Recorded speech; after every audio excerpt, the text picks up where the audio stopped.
12.1 table जिसमें हम लोग ने सामने नाम और IUPAC नाम देखे, उसके बाद हम लोग आगे चल रहे हैं 12.1.2 कार्बोनिल समूह की संरचना। देखो इस चैप्टर में जितने भी क्रियाशील समूह हैं उसमें मेन है कार्बोनिल समूह C+O। तो उसकी संरचना इसलिए सीखनी है क्योंकि हमको आगे अभी बनावट और रासायनिक अभिक्रियाएं देखनी है। पहले जो कार्बोनिल समूह होता है वो कार्बोनिल कार्बन, जिसे हम लोग कार्बोनिल कार्बन कहते हैं, वो sp2 संकर कक्षक वाला होता है। कैसे वो बताता हूँ कि भाई ये कार्बन हो गया और ये सिंगल बॉन्ड से ऑक्सीजन हो गया, ये पीछे की तरफ जा रहा है, ये आबंध आगे की तरफ आ रहा है, और ये जो बॉन्ड हैं वो अभी कार्बन sp2 होने की वजह से sp2 है। ये वाला सिंगल बॉन्ड है, इसलिए हमको ये पता ही है कि ये सिग्मा आबंध ही होगा। अब कार्बन के पास संकरण होता है sp3, परंतु sp2 संकरण होने से एक कक्षक अभी असंकरित होती है, जबकि ऑक्सीजन के पास भी अनाबंधित इलेक्ट्रॉन और उनकी कक्षक होती है। ठीक है, तो इसकी भी p कक्षक होती है, इसकी भी जो है वो p कक्षक होती है। अभी जो यहाँ पर तल है वो तल अभी इस तरह से जो है आप लोगों को दिख रहा है। तो ये मानो कि एक पेपर है, ये समतल है, तो पेपर के ऊपर समतल पर सिर्फ दो ही परमाणु हैं, एक कार्बन है और ऑक्सीजन है। बाकी की ये संयोजकता पीछे की तरफ जा रही है, नीचे की तरफ, और ये वाली संयोजकता जो है वो ऊपर की तरफ आ रही है। अब सही में तो कार्बन के पास जो है 4 कार्बन होते हैं, उसकी संयोजकता 4 होती है, उसमें से 3 संयोजकता संपूर्ण हो चुकी है, 1, 2 और 3 संयोजकता अर्थात एक S और 2 P, इस तरह से टोटल हो जाता है sp2। लेकिन कार्बन के पास होती हैं टोटल 4, एक S और 3 P, तो अभी उसके पास एक P कक्षक बाकी है। तो कार्बन का ये चौथा इलेक्ट्रॉन, ये संयोजकता इलेक्ट्रॉन कार्बन का जो असंकरित p कक्षक है उसमें होता है। ठीक है, जो तथा ऑक्सीजन के पास p कक्षक में भी अतिव्यापन कर सके ऐसा एक कक्षक होती है, उसके अंदर भी इलेक्ट्रॉन होता है। जब कार्बन की एक p कक्षक और ऑक्सीजन की एक p कक्षक अतिव्यापन करते हैं तो पाई आबंध का निर्माण होता है। तो अभी अतिव्यापन का चित्र बना लेते हैं।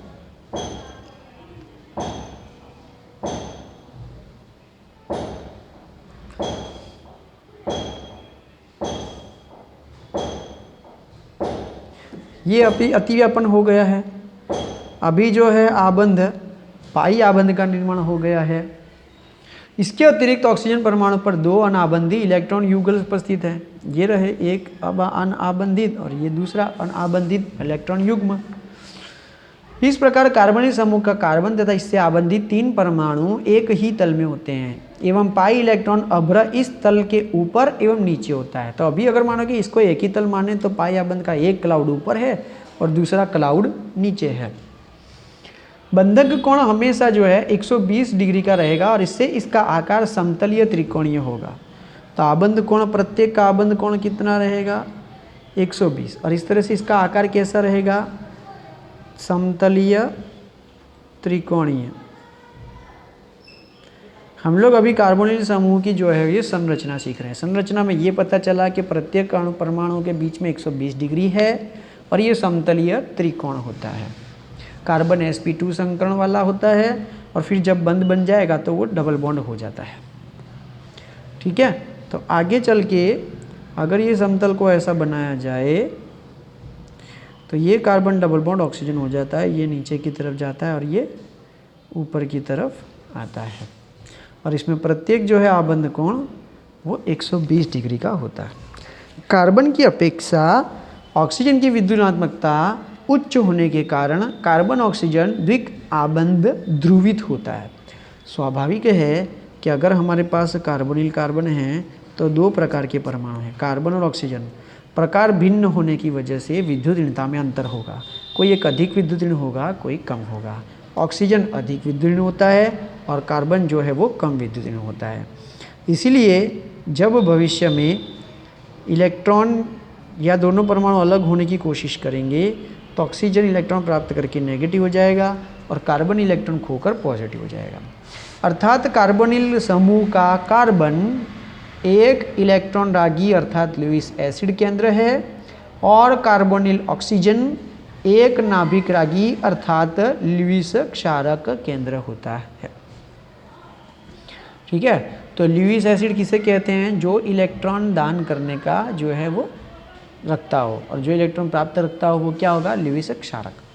कार्बोनिल यौगिकों में पर्याप्त द्विध्रुव आघूर्ण होता है और ये ईथर से अधिक ध्रुवीय होते हैं। कार्बोनिल समूह की उच्च ध्रुवता अनुनाद के आधार पर समझाई जा सकती है, जिसमें एक उदासीन संरचना हम लोगों ने बनाई है ये वाली क, और दूसरी जो है द्विध्रुव संरचना बनाई है ये ख। तो जब डबल बॉन्ड होता है तो अनुनाद होता ही है। पाई बॉन्ड के इलेक्ट्रॉन युग्म वो हमेशा जो है वो अपनी जगह स्थानांतरित होते रहते हैं, कभी यहाँ आ जाएंगे, बाद में ये यहाँ चले जाएंगे। इस तरह से ऐसी संरचना होती है। पाठ्यनीति प्रश्न दिया गया है 12.1, निम्न यौगिकों की संरचना लिखिए। ये आप लोगों को लिखना है 6 के 6। ठीक है, अब हम लोग जो है वो नेक्स्ट टॉपिक चलाने के लिए जा रहे हैं।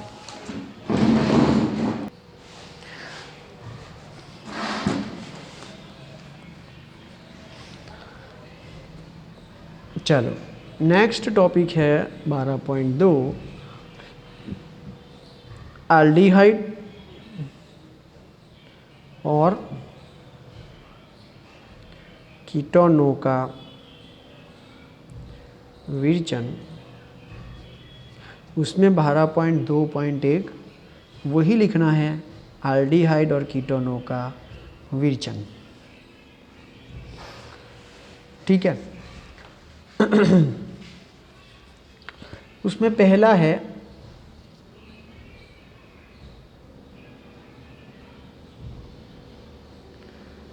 अल्कोहलों के ऑक्सीकरण से।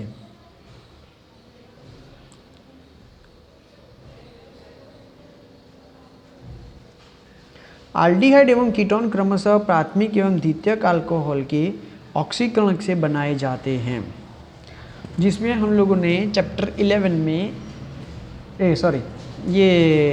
चैप्टर 11 में, पिछला जो चैप्टर 11 है उसके अंदर ये प्रक्रिया आ चुकी है, तो उसको आप लोगों को जो है वो देख लेना है।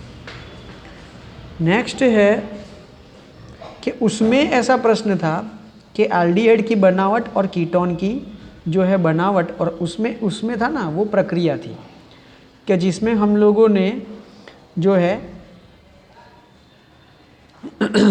अल्कोहल का ऑक्सीकरण से हम लोगों ने जो है प्रक्रिया की थी। मतलब कि उस चैप्टर में अल्कोहल की जो रासायनिक प्रक्रिया थी वो इस चैप्टर की यहाँ पर एल्डिहाइड और कीटोन की जो है वो बनावट है। ठीक है, चलिए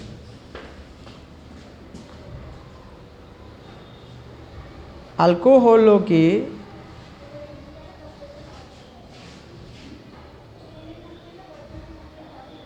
विहाइड्रोजनन से। यह विधि वाष्पशील अल्कोहलों के लिए उचित होती है तथा यह एक औद्योगिक अनुप्रयोग की विधि है।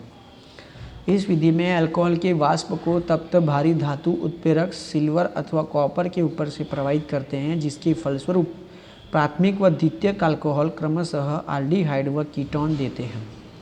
तो ये भी वही प्रक्रिया है कि जिसमें हम लोगों ने अल्कोहल की प्रक्रिया अल्कोहल की रासायनिक जो अभिक्रियाएं देखी थी, जिससे हम लोगों ने एल्डिहाइड और कीटोन बनाए थे, वही रासायनिक प्रक्रिया यहाँ पर देखने को मिलेगी। ऑक्सीकरण करने के लिए हम लोगों ने उस चैप्टर में ऑक्सीडेशन कर्ता इस्तेमाल किए थे और विहाइड्रोजनन के लिए हम लोगों ने रिडक्शन प्रक्रिया जो है उसमें इस्तेमाल की थी। तीसरा है हाइड्रोकार्बन से। तो ऐसा नहीं है कि मैं नहीं लिख रहा हूँ तो आपको नहीं लिखना है, आपको लिखना है। ठीक है, वो अंदर से टेक्स्ट बुक में से जो है, नोटबुक में से, टेक्स्ट बुक में से ढूंढ कर जो है लिखो। अब हाइड्रोकार्बन से अल्किनों के ओजोनी अपघटन।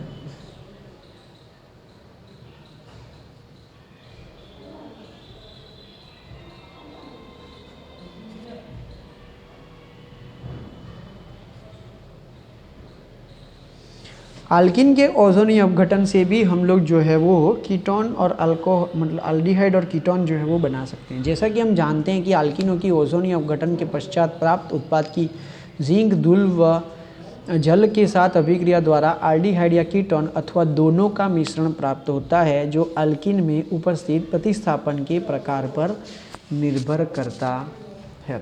इसके लिए आप लोगों को चैप्टर 13 11 स्टैंडर्ड में देखना पड़ेगा, तो उसकी टेक्स्ट बुक में से आप लोग ये प्रक्रिया लिख सकते हो। अल्काइनों के जल योजन, अल्किन मतलब डबल बॉन्ड और अल्काइन मतलब ट्रिपल बॉन्ड। अल्काइनों के जल योजन, देखो 11th इसीलिए ही जो है वो बहुत ज़रूरी होता है कि यदि हम लोग 11th में पढ़े हों तो हम लोगों को ये रासायनिक प्रक्रियाएं जो है वो सरलता से समझ में आए।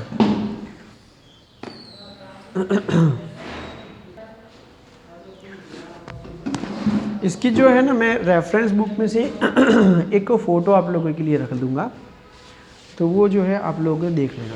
अल्काइनों के जल योजन से H2SO4 एवं HgSO4 की उपस्थिति में इथाइन में जल योजन द्वारा एसिटाल्डिहाइड प्राप्त होता है। अन्य सभी अल्काइनें इस अभिक्रिया द्वारा कीटोन प्रदान करती हैं। तो हम लोगों को इस तरह से जो है वो कीटोन मिलेगा। आगे भी और बहुत सारी प्रक्रियाएं दी गई हैं। एल्डिहाइड का विरचन और कीटोनों का विरचन जो है हम लोगों को दिया गया है।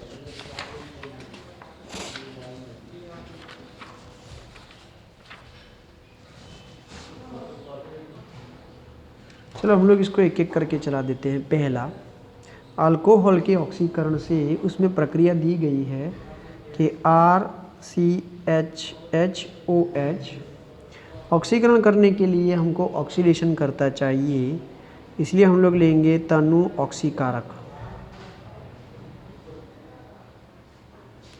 ठीक है, तनु ऑक्सीकारक करने से यहाँ पर क्या होगा कि भाई ये वाला हाइड्रोजन और ये वाला हाइड्रोजन जो है वो दूर हो जाएगा। हाइड्रोजन दूर हो जाने से यहाँ पर CHO बचता है, अर्थात एल्डिहाइड हमको मिल जाता है। चलो कीटोन कैसे मिलेगा, तो उसी तरह से हम लोग लिखेंगे कि ये है आप लोगों का अल्कोहल। ठीक है, ये अल्कोहल जो है वो हमारा प्राथमिक प्रकार का अल्कोहल है, और ये जो है ये हमारा द्वितीयक प्रकार का अल्कोहल है। वही हमको तनु ऑक्सीकारक हम लोगों को इस्तेमाल करना है, जिससे यहाँ पर क्या होगा, ये दोनों हाइड्रोजन दूर हो जाएंगे और इस तरह से हम लोगों को मिलेगा कीटोन। ठीक है, तो प्राथमिक अल्कोहल और द्वितीयक अल्कोहल, प्राथमिक अल्कोहल का ऑक्सीडेशन करेंगे तो एल्डिहाइड मिलेगा, और द्वितीयक अल्कोहल का ऑक्सीडेशन करेंगे तो हम लोगों को कीटोन मिलेगा। चलो हम लोग एल्डिहाइड और कीटोन की एक एक जो है वो प्रक्रिया देख लेते हैं। जैसे कि CH3CHHOH ये है आप लोगों का इथेनॉल। इथेनॉल का हम लोग ऑक्सीडेशन करना चाहते हैं, उसके लिए ऑक्सीडेशन करता हम लोग ले रहे हैं K2Cr2O7 और H2SO4 मंद। ठीक है, तो ये जो है ये क्रोमिक एसिड का मिश्रण है, और यहाँ पर प्रक्रिया में इस तरह से होगा कि CH3CHO मिल जाएगा, अर्थात हमको मिला है इथेनॉल या एसिटाल्डिहाइड। यह एल्डिहाइड की बनावट हो गई। अब हम लोग जो है वो कीटोन की बनावट देख रहे हैं। ये आप लोगों का साइक्लोहेक्स डबल बॉन्ड है, इसीलिए लिखना पड़ेगा इन, और अल्कोहल होने से ऑल। ये पहला कार्बन, ये दूसरा, तो 2 in 1 ऑल। इसकी हम लोग ऑक्सीडेशन प्रक्रिया कर रहे हैं, पोटेशियम क्लोरोक्रोमेट PCC। ठीक है, PCC अकेला नहीं होता है, CH2Cl2 में PCC होता है, और इस तरह से अल्कोहल क्रियाशील समूह पूरा का पूरा कन्वर्ट होकर कीटोन में परिवर्तित हो जाएगा, और इस तरह से इसका नाम होगा साइक्लोहेक्स 2 इन 1 कीटोन हो गया इसलिए ऑन हो जाएगा। ठीक है, समझ में आया? तो ये पहला था। चलो अब दूसरा देख रहे हैं अल्कोहल के विहाइड्रोजनन से। तो दूसरा अल्कोहल के विहाइड्रोजनन से लिखते हैं अल्कोहल के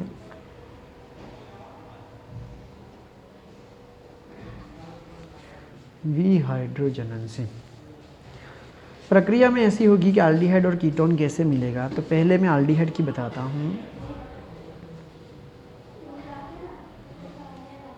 ये है RCH2OH, जिसकी धातु कॉपर के साथ 573 केल्विन तापमान। याद आई 11वें चैप्टर में, 10वें चैप्टर में था, 11वें चैप्टर में था। तो यहाँ का और यहाँ का H क्या हो जाएगा, दूर हो जाएगा। और ये मिला CHO एल्डिहाइड, और हाइड्रोजन क्या हो गया, दूर हो गया। चलो RCHOH और उसकी जगह हो जाएगा अल्किल, कॉपर 573 केल्विन, 2 हाइड्रोजन दूर हो जाएंगे। तो RC⋯O R', अर्थात हमको मिला कीटोन। उसका उदाहरण ले लेते हैं। इसका उदाहरण लेते हैं CH3CH2OH, कॉपर 573, ये मिला हमको CH3CHO, क्योंकि H2 तो दूर हो चुका है। और यहाँ पर हम लोग लेते हैं द्वितीयक अल्कोहल प्रोपेन-2-ऑल, उसका कॉपर 573 केल्विन से प्रक्रिया करते हैं। तो यहाँ का H और यहाँ का H, दोनों H दूर हो जाते हैं।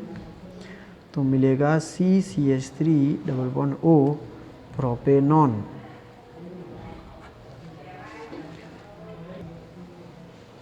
चलो नेक्स्ट है हाइड्रोकार्बन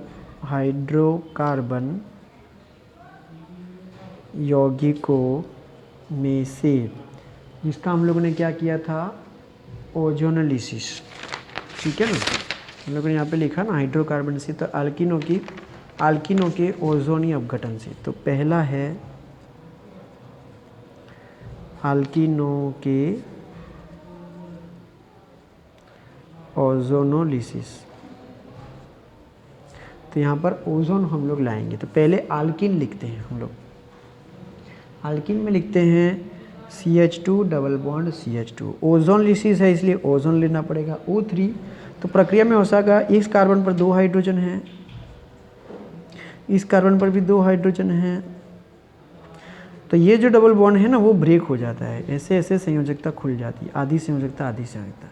एक ऑक्सीजन यहाँ, दूसरा यहाँ, तीसरा यहाँ, और इस तरह का एक कोई संरचना मिलती है, जिसको हम लोग बोलते हैं ओजोनाइड, जो यहाँ से ब्रेक होता है। यहाँ से ब्रेक होने से CH2O 2 बार मिलता है। तो प्रक्रिया हम लोग आगे कर रहे हैं जिंक धातु के साथ। प्रक्रिया में हो रहा है H2O जो हमने लिया था, और एक ऑक्सीजन H2O2 दूर होता है। तो एक बार C, 2 बार H और एक डबल बॉन्ड जिसके 2 मोल। तो HCHO अर्थात हमको एल्डिहाइड मिलता है मिथेनॉल। तो इस तरह से ओजोनोलिसिस प्रक्रिया होती है। H2O के साथ एक ऑक्सीजन जुड़ होकर पेरोक्साइड जो है वो दूर हो जाता है। ये हमने लिखी एल्डिहाइड की प्रक्रिया। ठीक है, अब हम लोग लिख रहे हैं कीटोन के लिए। उसके लिए हम लोग अल्किन ले रहे हैं CH3CH⋯C CH3 और ओजोन के साथ प्रक्रिया करेंगे। प्रक्रिया में ऐसा होगा कि ये जो कार्बन है, ये जो डबल बॉन्ड वाला कार्बन है, ये वाला कार्बन और ये वाला कार्बन हमको ध्यान में लेना है। तो ये कार्बन मैं यहाँ लिखता हूँ, ये कार्बन मैंने लिख दिया, ये वाला जिस पर हाइड्रोजन है और एक CH3 है। इस कार्बन पर CH3 2 हैं, इस कार्बन पर एक CH3 है और ये CH3 है। 3 ऑक्सीजन को हम लोग इस तरह से लिखेंगे ठीक है, ये वाला। और उसी तरह से ही जो है हम लोग जो है बॉन्ड को ब्रेक करेंगे यहाँ पर ऐसे। तो यहाँ पर होता है CH3CHO, आगे जिंक, पानी, H2O2, ऑक्सीजन दूर हो गया, तो ये मिला CH3CHO methanol plus CH3C double bond O, CH3C double bond O, CH3 ketone, तो ये मिला प्रोपेनॉन। तो आपको याद रखना पड़ेगा, हम लोगों ने यहाँ पे जो लिया था ना वो था 2-मिथाइल ब्यूट 2-इन। तो इस तरह से ये प्रक्रिया होती है। ठीक है, चलो लास्ट इसमें रह गया है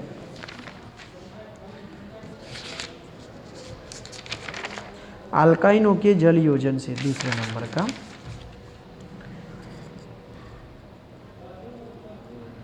अल्काइनों के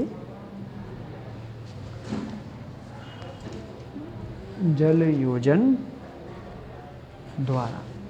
ठीक है ना, इसको कैसे करेंगे भाई? अल्काइल जो हम लोग लेंगे वो ट्रिपल बॉन्ड वाला होगा। जल योजन मतलब हम लोग यहाँ पे प्रक्रिया करेंगे H2O के साथ, लेकिन लेना पड़ेगा थोड़ा सा एसिड, H2SO4 अथवा मर्क्यूरिक सल्फेट।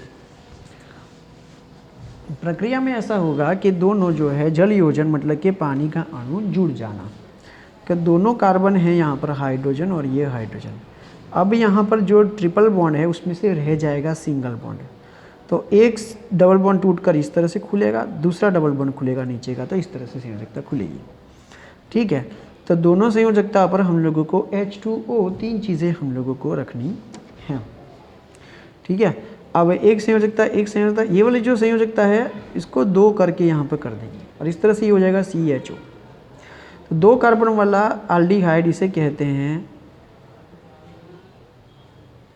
एसीटाल्डिहाइड।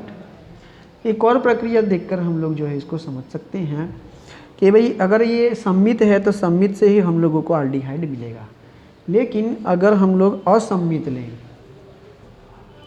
ट्रिपल बॉन्ड, फिर से मैं समझा देता हूँ, पानी का अणु, सल्फ्यूरिक एसिड अथवा मर्क्यूरिक सल्फेट दोनों लेंगे, तो ये है आप लोगों का CH3, ये है C, ये है CH। अब ये जो है ट्रिपल बॉन्ड है, तो एक पाई बॉन्ड टूटेगा तो दोनों पर संयोजकता खुलेगी, दूसरा पाई बॉन्ड टूटेगा तो भी दोनों पर संयोजकता खुलेगी, लेकिन हम लोग क्या कर देते हैं, 2 संयोजकता कार्बन की ऐसे कर देते हैं, और सिग्मा बॉन्ड तो रहेगा ही रहेगा, ये रह गया।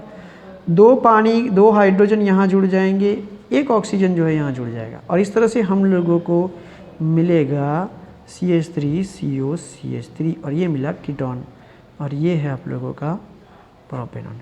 इस तरह से हम लोग एल्डिहाइड और कीटोन जो है वो 12वीं और 11वीं दोनों कक्षाओं में जो है वो पढ़ चुके हैं।